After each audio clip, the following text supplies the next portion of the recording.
Burton's Planet of the Apes is genius in comparison. Okay. So, I will go ahead and admit, I don't hate Burton's Planet of the Apes as much as most people. It's not a great movie, though. It's not. It's got problems. But come on. You genuine... Like, I feel like that's kind of giving the game away.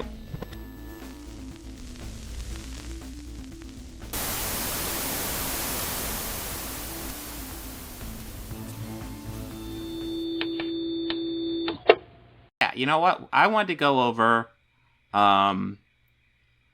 let's see. We will, let's go over some of the James Gunn takes on Batman 89. And, because I have thoughts on that. There's nuances to it. Disagreement, agreement. But, yeah, no, I believe this is a Facebook post from 11 years ago, which is why it doesn't have, like, the blue check or anything. But to my understanding, it's real. When I first saw it, I didn't think it was real because it didn't have a blue check. But apparently, it's real. We'll look over James Gunn here. Because he has some takes on Batman 89. And I just kind of went to look at this. So, James Gunn, Facebook. 11 years ago, I want to stress. And apparently this was a screenshot from somebody who spoke Spanish as their native tongue. And before I get too far into it, I want to stress, I overall like Batman 1989. The Tim Burton Batman movie, I enjoy it. I'm not sure if it's a great representation of a Batman character. In fact, I can guarantee you it's not. But I enjoy that movie very much. I like Tim Burton's dark, yet very stylized take on the character. I think it worked surprisingly well, especially for the time period. But anyways, let's dive in. The Tim Burton Batman is poorly written.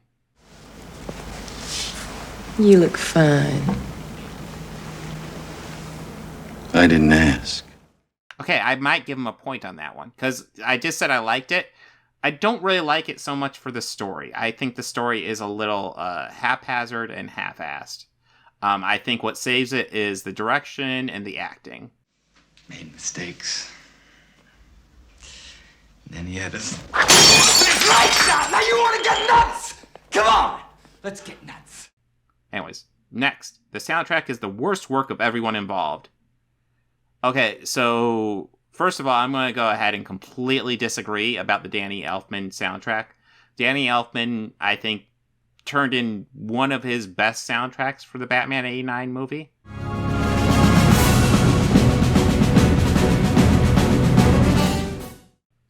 Now, if you're looking at the Prince aspect... Okay, so that's not the best Prince music ever. But you have to admit, it is kind of fun. It's like campy fun, the Prince stuff. So, like, maybe I'll give you a point on the Prince stuff. The Danny Elfman stuff, I love. I love the Danny Elfman soundtrack for the Batman. Or Batman 89. Prince. I do enjoy songs like Party Man and, what was the other one? Trust. New king in town.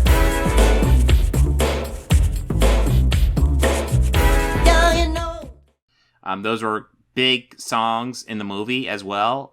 They had iconic moments in the movie.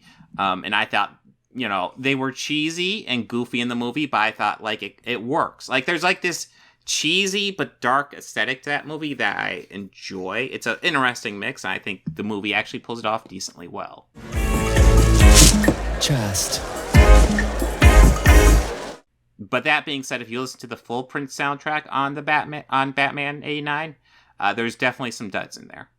It's not all gems, but there's a couple of cool Prince songs in there as well. So the Prince stuff I'm hit and miss on. The Danny Elfman stuff I love. So I would say overall I disagree with him on that. And it is absolutely one of the most boring films ever. I mean, that's a opinion. You can have it. I disagree. I enjoy it. Yeah, well, you know, that's just like your opinion, man. Not only that, but the reveal of the Joker as the killer of Bruce Wayne's parents spits in the face of Batman's origin. Tell me, kid, you ever danced with the devil by the pale moonlight? I gotta give him a point on that one. That's a solid take. Like I said, I enjoy the movie. The writing is not my favorite aspect whatsoever. The fact of Joker killing Bruce Wayne's parents changes it from, like, essentially turns Batman 89 into a revenge story, which it really shouldn't. Batman really shouldn't ever get revenge for his parents. It's not a great way to handle the character, in my opinion. You killed my parents. What? Huh. What are you talking about? This is real James Gunn, but it's from 11 years ago. Like, there's a caveat on there. This is 11 years ago. This is before Guardians of the Galaxy Volume any.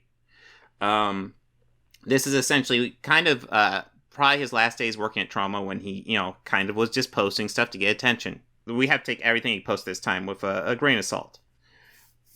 Now, the reveal of Joker as Batman's as the killer of Batman's parents, yeah, I think there's a strong argument that it spits in the face of Batman's origin. Batman shouldn't get revenge for the death of his parents. It's not really great for the character. When I first saw this, I never knew anything about Batman. I was a kid when this came out, so I didn't know that Joker didn't kill his parents. But, like, learning more about it as I kind of got into comic books after watching this movie, because I was a youngin' when this movie came out. Learning more about it, like, I really didn't like they changed it. I think Nolan handled that much better. Batman Begins is also a much better written movie. Stylistically, it's not as good, but, like, writing-wise, yeah, it's way better. Okay, and then the next, and is a nullification of the bottomless thirst for vengeance that necessarily drives Batman. He's just following up on the Joker thing. Yeah, I agree. I agree with that take. It pretends not to be campy. Does it? I'm not sure if it pretends not to be campy. I mean, they didn't cut Prince from the soundtrack. The Prince stuff in that movie is very campy. We have Joker coming in a colorful outfit with a boombox on his shoulder, dancing into Prince. Let's broaden our minds. Lawrence?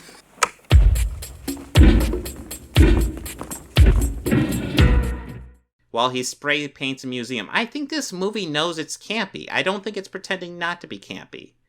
I think it's being campy and dark, and I think it's mixing that, but, like, I don't think it's pretending not to be campy. I think it's wearing campiness on its sleeve to a degree, which, honestly, you would expect to a degree, because the last famous Batman iteration would have been the 60s show with Adam West, which was very campy.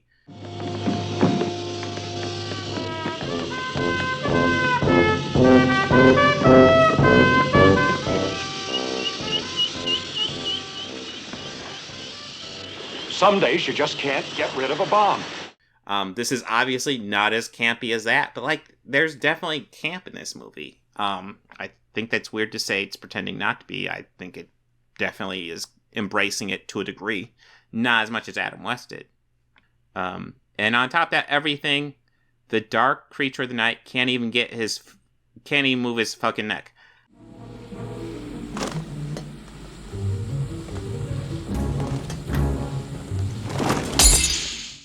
I feel like this is James Gunn trolling a bit.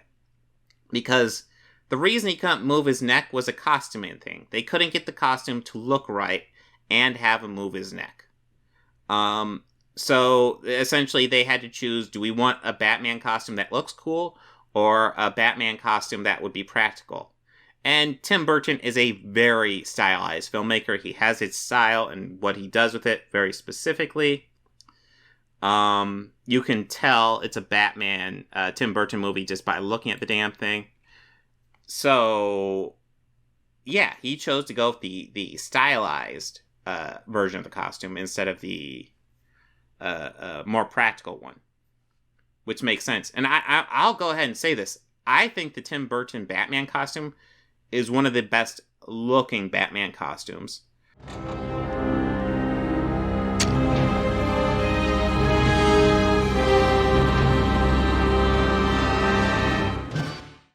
The fact that he can't bend his neck, it's not practical, but it does give his movements a unique look, which is kind of cool. Kind of cool.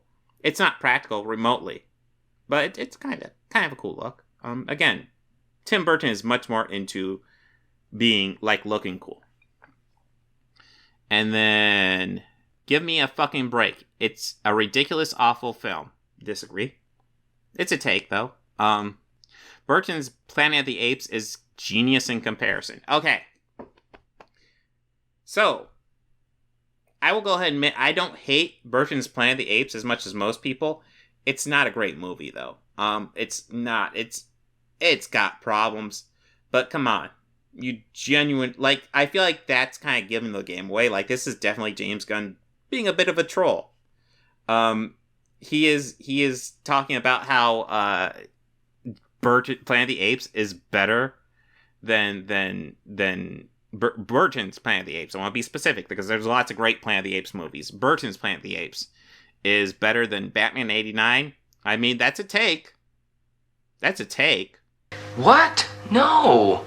And maybe he does genuinely believe everything here, but I feel like he's trolling quite a bit. But I'll just say, you know, there's stuff I disagree with and stuff I agree with here. I mostly disagree with it. All this being said, I know a lot of the crowd, the canceled James Gunn crowd, is trying to say this is a reason he shouldn't be in charge of DC. But we have to look at his track record with movies. Number one, this 11 years ago when he is known to troll. He got in trouble for a lot of the trolling stuff he posted during this time period. That's why he got canceled for a short little bit. And I guess he got put quotes around that canceled because he came back, like, and he got to finish Guardians 3. Great fucking movie. You haven't seen Guardians 3, watch Guardians 3.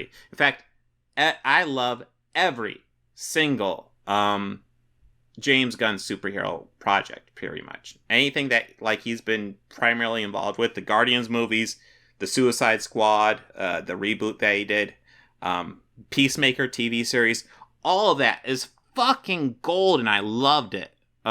So, like, based on that shit alone, I'm giving him a chance for DC. Absolutely. I don't care what old stuff you dig up. Don't kill me, man! I'm not going to kill you. I want you to do me a favor. I want you to tell all your friends about me. What are you? I'm Batman.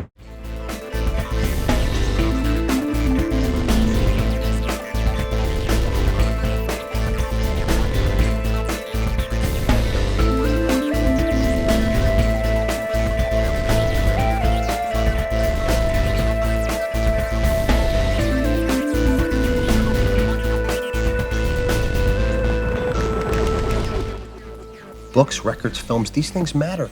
Call me shallow. It's the fucking truth.